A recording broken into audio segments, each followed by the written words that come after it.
Our next question comes to us from a listener in Melbourne, Florida. She writes, where did the customs of our Christian holidays like Christmas, Easter, Good Friday, and Lent come from?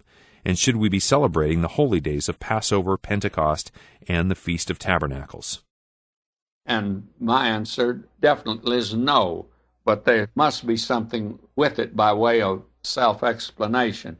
Back in the Old Testament, God gave to his people many holy days. 7 great feasts were given to the people.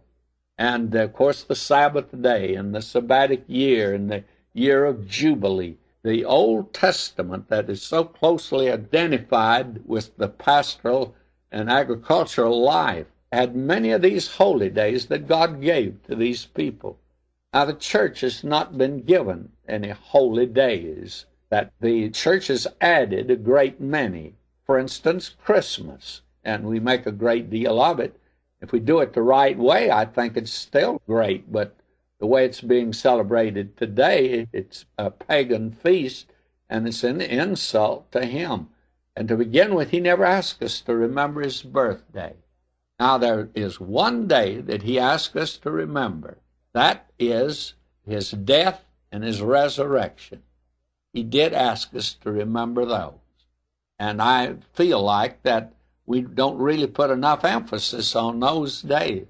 Those days we are to remember.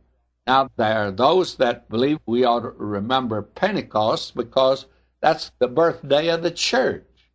And I'll be very frank with you, I think that the church should observe that.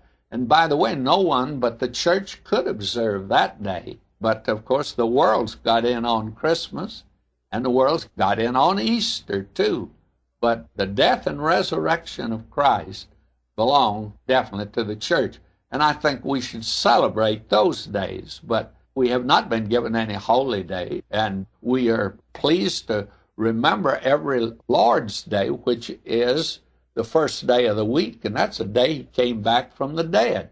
So every Sunday we celebrate his resurrection. That's the day that we have our services. That's the day the church puts the emphasis on. So those are the things that are important, the death and resurrection of Christ. But everything else, and his ascension, I think it'd be nice to remember that.